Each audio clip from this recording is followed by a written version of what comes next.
Hey, this is Brent with Lykins Motorsports. This is our all aluminum 510 or 511. I keep forgetting to do the math on it.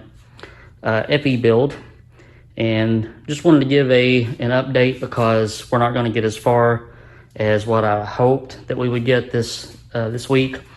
I did drop the crank off to have the balance checked, and I'm glad I did. It was off 12 grams in the front, 6 grams in the back. And now, balancing machines are kind of like dynos and flow benches. As long as you have a standard for your particular equipment, that's really all that matters. Bryant is the one that made the crankshaft, and they were the ones that balanced it. But we always double check stuff, and we do things for a reason, not because people are shady or because they don't know what they're doing, but because there's always human factor involved, and people make mistakes. I make mistakes all the time.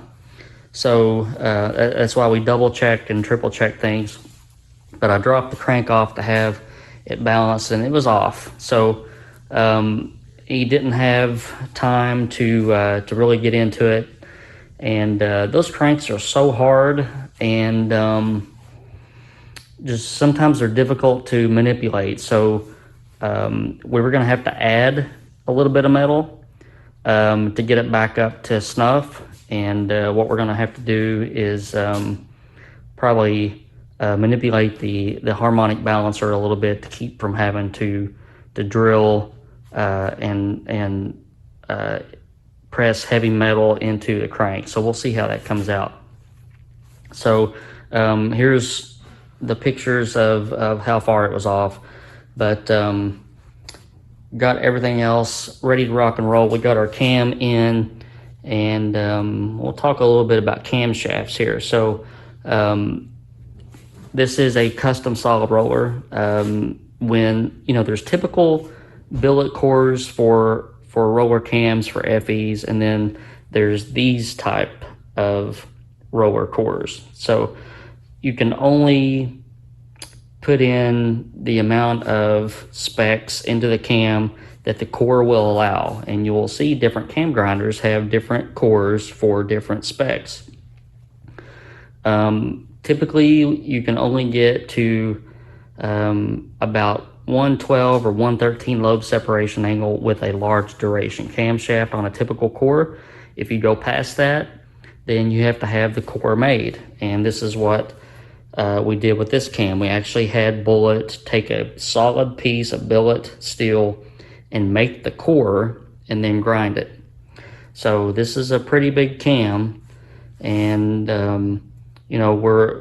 we're starting to get into technology levels that we haven't been in before. That's why I try to keep on top of cam technology.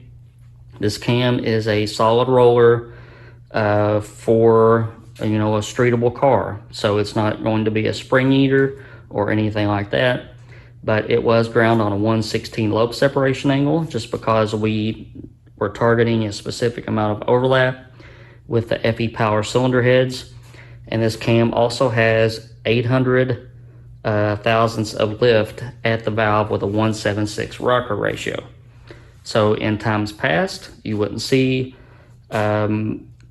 valve lift at that level on a street engine, but we're getting into new technology with different shapes of lobes and everything like that.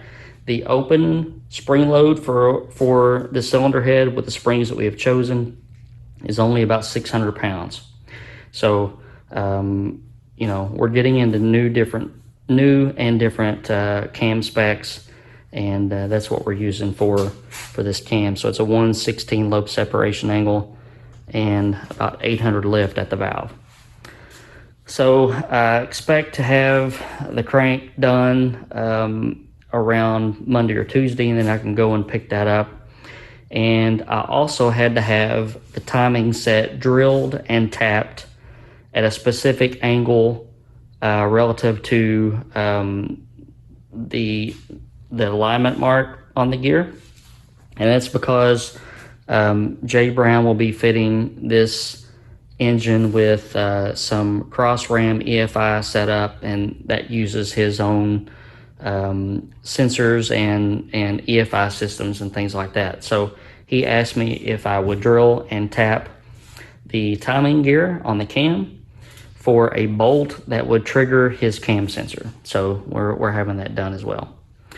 Hopefully next weekend, by next weekend, we'll have a lot of short block goodness to show you. But just wanted to give you an update.